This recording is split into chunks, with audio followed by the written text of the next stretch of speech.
আসসালামু আলাইকুম রহমতুল্লাহ। সুপ্রিয় ষষ্ঠ শ্রেণীর শিক্ষার্থীবৃন্দ, আজকে তোমাদের বাংলাদেশ ও বিশ্ব পরিচয় বই অধ্যায় ১ সমাজ বিবর্তনের ইতিহাস পৃষ্ঠা ৮ এর সৃজনশীল প্রশ্নের নমুনোত্তর সম্পর্কে আলোচনা করব। প্রিয় শিক্ষার্থী, চলো শুরু করা যাক।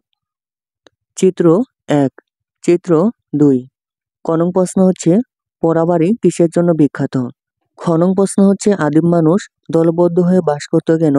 গ নং প্রশ্ন হচ্ছে উদ্দীপকে ১ নং চিত্রটি কোন সমাজের ইঙ্গিত বহন করেছে ব্যাখ্যা করো। ঘ নং প্রশ্ন হচ্ছে ২ নং চিত্রে ইঙ্গিতকারী সমাজের উদ্ভাবক মেয়েরাই। বক্তব্যটি মূল্যায়ন করো। প্রিয় শিক্ষার্থী, সৃজনশীল এর নমুনোত্তর তোমাদের দেখাচ্ছে, তা তোমরা দেখে নিতে পারো। চলো শুরু করা যাক।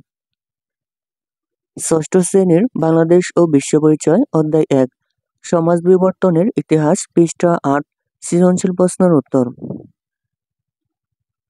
ক নং প্রশ্ন হচ্ছে পোড়াবাড়ি কিসের জন্য বিখ্যাত?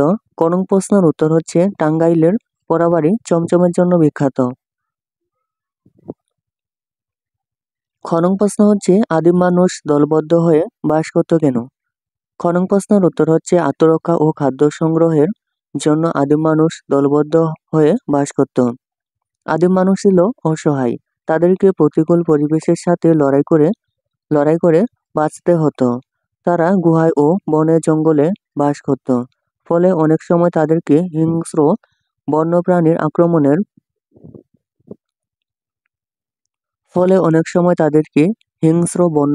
আক্রমণের শিকার হতে হতো।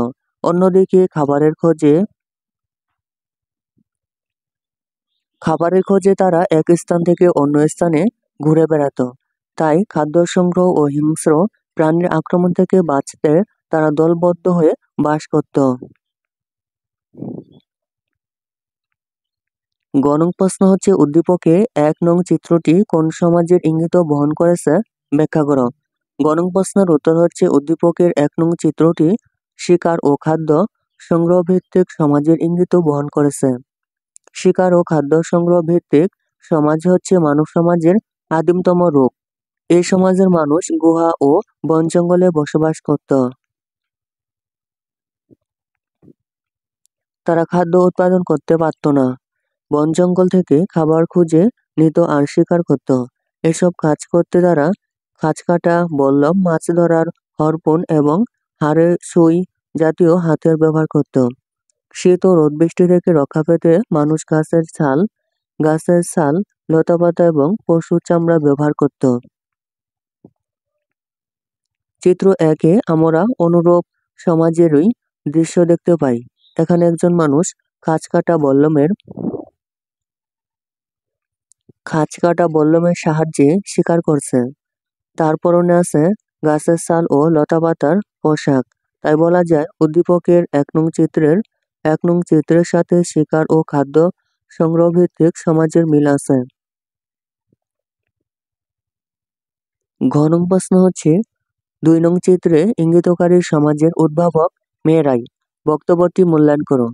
ঘ নং প্রশ্নের উত্তর হচ্ছে ২ নং চিত্রে ইঙ্গিতকারী সমাজ অর্থাৎ উদ্যান কৃষিভিত্তিক সমাজের উদ্ভাবক মেয়েরাই। বক্তব্যটি যথার্থ। উদ্যান কৃষিভিত্তিক সমাজে প্রথম খাদ্য উৎপাদন শুরু হয়। এই সমাজে খাদ্য সংগ্রহকারী মানুষ খাদ্য উৎপাদনকারীতে পরিণত হয়। আদিম সমাজে পুরুষেরা যেত শিকার সংগ্রহ করতে, আর খাবার সংগ্রহের ভার ছিল মেয়েদের উপর। খাবার সংগ্রহ করতে গিয়ে মেয়েরা আনত বুনো গম, বার্লি, মেটে আলু, কচুর মূল ও কন্দ ইত্যাদি। সংগৃহীত এসব গম ও বার্লির দানা তাদের থাকার জায়গার আশেপাশে পড়ে গজিয়ে উঠত চারাগাছ। চারাগাছে পরে দেখা দিত শীষ ও দানা। এই ঘটনা দেখে মেয়েদের মনে বীজ ছিটিয়ে শস্য পাওয়ার ধারণা জন্মে।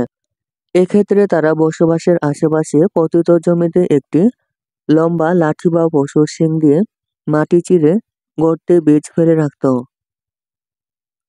আর এভাবে মেয়েরা শুরু করে চাষাবাদ। সমাজবিজ্ঞানীরা বলেন মেয়েরাই কৃষিকাজ উদ্ভাবন করেছেন। তারাই উদ্যান কৃষিভিত্তিক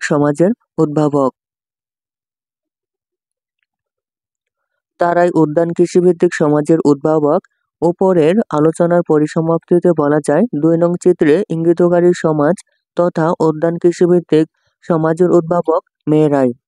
প্রিয় শিক্ষার্থী, এই ছিল তোমাদের ষষ্ঠ শ্রেণীর বাংলাদেশ ও বিশ্ব পরিচয় বই অধ্যায় ১ সমাজ বিবর্তনের ইতিহাস পৃষ্ঠা ৮ এর সৃজনশীল প্রশ্নের নমুনোত্তর। প্রিয় শিক্ষার্থী, অন্যান্য সকল বইয়ের নমুনোত্তর পেতে চ্যানেলটির প্লেলিস্ট চেক করতে পারো। প্রিয় শিক্ষার্থী, তুমি যদি আমার চ্যানেলটি এখনো সাবস্ক্রাইব করে না থাকো তাহলে আর দেরি না করে এখনই চ্যানেলটি সাবস্ক্রাইব করে পাশে থাকতে পারো। ধন্যবাদ।